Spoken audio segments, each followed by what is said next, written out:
नमस्कार, सुप्रभात। आप सभी का दिन शुभ एवं मंगलमय हो।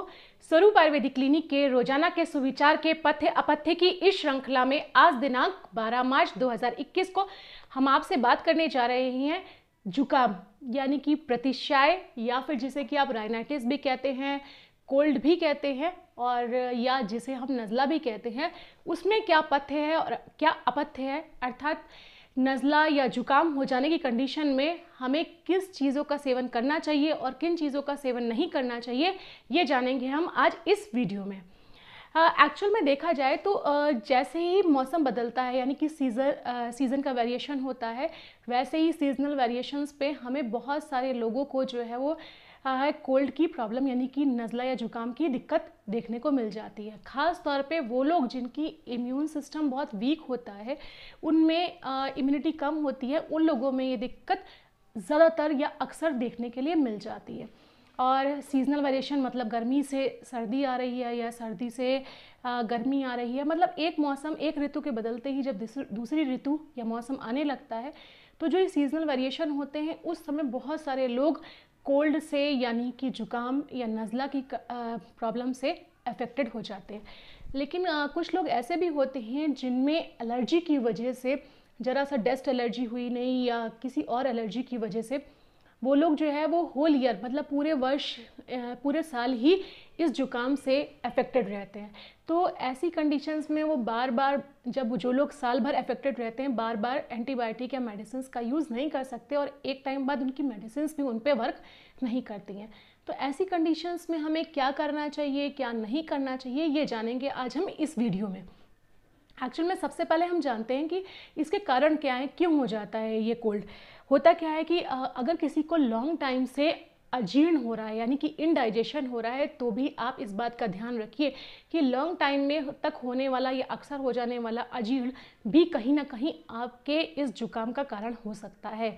तो अगर आपको जुकाम बार बार हो रहा है तो पहले आप सबसे पहले चेक करिए कि आपका डाइजेशन ठीक है या नहीं है। कहीं ऐसा तो नहीं है कि इनडाइजेशन की वजह से आपको ये दिक्कत हो रही हो। दूसरी स्थिति है कि कुछ एलर्जेंस जो होते हैं उनसे भी प्रोन होते हैं लोग, जैसे कि डस्ट के थ्रू या फिर कुछ पॉलन्स हो गए उनके थ्रू, या कॉकरोच के जो रेसिड्यूज होते हैं उनसे, या पेट के जो डेंडर होते हैं उनसे भी लोगों को एलर्जी होती है और उस एलर्जी से भी लोगों को बार बार जुकाम होने लगता है। तो आप ये भी देख सकते हैं कि आपके घर में अगर कोई पेट है और उसके थ्रू तो कहीं आपको दिक्कत नहीं हो रही, या कॉकरोच के रेसिड्यूज से या डस्ट से भी आपको दिक्कत तो नहीं हो रही है। या फिर किसी को स्मोकिंग भी एक कारण हो सकता है। स्मोकिंग का जो धुआं होता है उसकी वजह से भी जुकाम हो जाता है। कुछ लोगों में जो है वो रात भर जागने की वजह से भी ऐसी दिक्कत होती है कि अक्सर रात में जागते हैं, इम्यून सिस्टम उनका डाउन होता है और उस वजह से भी ये दिक्कतें लोगों में देखने को मिलती हैं।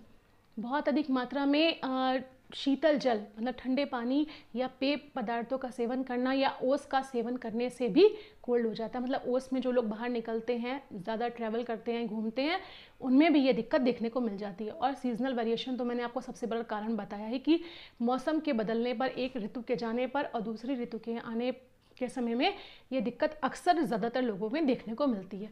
इन सब कारणों से होता क्या है कि जो कफ की जगह पे कफ का स्थान होता है हमारे शरीर में, उस जगह पे रहने वाला जो वायु होता है वो प्रकोपित हो जाता है और ये वायु प्रकोपित होकर इस प्रतिशाय या जुकाम रोग को उत्पन्न कर देता है। आप सबसे पहले जानेंगे कि जब जुकाम शुरू होने वाला होता है उससे पहले ही हमें कुछ सिम्टम्स दिखा देता है कि हाँ भाई जुकाम आपको या कोल्ड होने वाला है। उसमें क्या होता है कि आपको जो है वो छींकें आने लगेंगी, स्नीजिंग होगी, आपको सिर में भारीपन लगेगा, जकड़न लगेगी, ठीक है, बॉडी एक होगा। मतलब अभी आपको नाक रनिंग नोज नहीं हो रही है लेकिन हेडेक हो रहा है, सिर में भारीपन है, स्टिफनेस हो रही है, स्नीजिंग हो रही है, तो आप समझ जाइए कि कोल्ड होने के चांसेस शुरू हो गए हैं। तो वहीं से आप अलर्ट हो जाइए और कुछ चीज़ें फॉलो करना स्टार्ट कर दीजिए और कुछ चीज़ें अवॉइड करना। अब हम जानें कि इसके सिम्टम्स यानी लक्षण क्या होते हैं, कि कैसे पता चलता है कि जुकाम हो रहा है। तो इसकी भी दो कंडीशन होती हैं। ये एक आम अवस्था में होता है और एक पक्व अवस्था में होता है। जब ये स्टार्टिंग में होता है आम अवस्था में, तो उस समय इसमें जो नाक से मतलब बहुत लिक्विड, पतला पतला लिक्विड यानी पानी जैसा स्राव होगा, पानी जैसा निकलेगा नाक से। सिर में भारीपन रहेगा, खाने में बिल्कुल भी रुचि नहीं होगी, अरुचि हो जाएगी। आपका जो आवाज़ होगी वो बहुत क्षीण होगी, और बार बार आपको लगेगा जैसे स्प्यूटम आ रहा है। लेकिन वहीं जब ये पक जाता है तो क्या होगा कि उस कंडीशन में नाक से जो है वो पानी नहीं निकलेगा, बल्कि नाक में ये जमने लगता है, म्यूकस जैसा जमने लग जाता है, और आपका जो थ्रोट होता है वो उस समय क्लियर होता है, आपकी वॉइस क्लियर पता चलेगी जब ये पक्व अवस्था इसकी हो जाती है।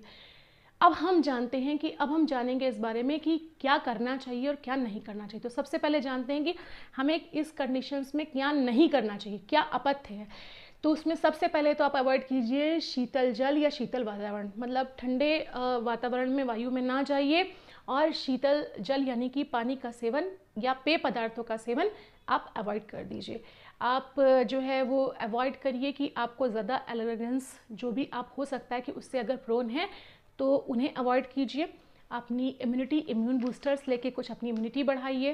दूसरा, जैसे कुछ ठंडे पेय पदार्थ होते हैं जैसे छाछ है, लस्सी है, आप इसका प्रयोग नहीं करिए। मैंने यहाँ दही का नाम नहीं लिया है, सिर्फ छाछ और लस्सी का नाम लिया है। और शीतल पेय पदार्थों का आपको सेवन नहीं करना है।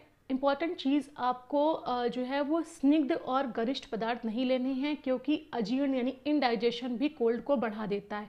So avoid to take the जो हैवी फूड होता है और ऑयली फूड होता है, वैसा फूड आप ना लीजिए, अवॉइड कीजिए। फ्रिज में रखे हुए फूड को गर्म करने की का उस समय आप अवॉइड कीजिए, वो ना करिए। और बासी जो बचे हुए खाना होता है उसके नेक्स्ट डे गर्म करके खाना, ये चीज़ आपको अवॉइड करनी होगी। अब हम जानेंगे कि ऐसी कंडीशंस में हम भले ही मेडिसिन लेते हैं, लेकिन कोशिश करिए कि पहले आप कुछ होम रेमेडीज से ही ठीक हो जाए। तो मैं यहाँ आपको 2-3 चीज़ें बताने वाली हूँ जो आप करके देखिए। अगर आपका कोल्ड ठीक हो जाता है तो अच्छा है, नहीं होता है तो आप मेडिसिन लीजिए और उसके साथ साथ भी इसे करते रहिए, आपको जल्दी ही आराम हो जाएगा। तो पथ्य जानते हैं हम क्या क्या करना चाहिए। एक बहुत अच्छा उपाय है कि आपको क्या करना है, आप दही ले लीजिए, लेकिन उस दही का मक्खन यानी मलाई वगैरह मक्खन ना निकाला गया हो। तो वो दही लेके उसमें आपको काली मिर्च का पाउडर डालना है। काली मिर्च का पाउडर और गुड़ डालकर आप वो दही लीजिए, मतलब दही प्लस गुड़ प्लस काली मिर्च का पाउडर आप इसे लीजिए, लेकिन रात में नहीं लीजिएगा, डे आवर्स में आप लीजिए और देखिए कि कितनी जल्दी इससे कोल्ड ठीक हो जाता है। सो मैंने आपको बोला था अपथ्य में कि मैं छाछ और लस्सी मना कर रही हूँ, लेकिन दही नहीं कर रही। दही कोल्ड की कंडीशन के लिए बहुत अच्छी होती है, ये उष्ण होती है, लेकिन ताज़ी दही का इस्तेमाल कीजिएगा, फ्रिज में रखी हुई दही का इस्तेमाल नहीं करिएगा। ये तो हो गया पहला उपाय। दूसरी चीज़ ये है, और मैंने यहाँ पर यह भी कहा है कि आपको इसको रात में यूज़ नहीं करना है, ध्यान रखिएगा। आप अपने खाने में जो है शुद्ध देसी घी यानी गाय के घी का इस्तेमाल करिए, उससे भी ये बहुत जल्दी ठीक हो जाता है। अगर आपको बार बार गला ख़राब होने की कंप्लेन हो जाती है तो आप अपने खाने में दिन में 1 से 2 प्याज, ऑनियन इस कंडीशन के लिए बहुत अच्छा होता है, 1 से 2 कच्चा प्याज खाइए, आपको कोल्ड जल्दी ठीक होगा आपका। और दही का प्रयोग करने के लिए मैंने बताया है। और इम्पॉर्टेंट 2 चीज़ें मैं आपको बता रही हूँ। एक तो आप इवनिंग या नाइट आवर्स में हरिद्रा शुंठी शीरपाक लीजिए। मेरे कुछ वीडियोस स्पेशली इसी के ऊपर हैं। हरिद्रा यानी कि हल्दी का प्रयोग दूध के साथ और साथ में सौंठ का प्रयोग इन कंडीशन के लिए बहुत अच्छा होता है, ये आपको एलर्जी से भी बचाता है। So you have to take, आपको करना क्या है, 1 कप दूध, 1 कप पानी, आधा चम्मच हल्दी, आधा चम्मच सौंठ, जरा सी मिश्री अगर आप डायबिटिक नहीं हैं तो, और इसमें डालकर पकाइए। जब ये 1 कप रह जाए तो इसे छान कर रात में सोते समय पीजिए। आप देखिए अगर आपको बार बार कोल्ड हो भी जाता है, आप इस चीज़ के लिए एलर्जी से दिक्कत है, तो ये आपको एलर्जी से भी बचाएगा और आपकी इम्यून सिस्टम को भी बहुत अधिक स्ट्रॉन्ग करेगा। तो आपको 3 महीने तक ये हरिद्रा शुंठी शीरपाक पीना है अगर आप बार बार कोल्ड हो जाता है आपको। तो साथ में अगर आपको कोल्ड ज़्यादा हो रहा है या गले में कफ बन रहा है, आपको ऐसा लग रहा है जैसे गले में कुछ अटकता है, तो उस कंडीशन में आपको क्या करना है, गुड़ लेना है, सौंठ लेनी है इक्वल क्वांटिटी में, उसमें थोड़ी सी मतलब हाफ पार्ट आपको काली मिर्च डालनी है।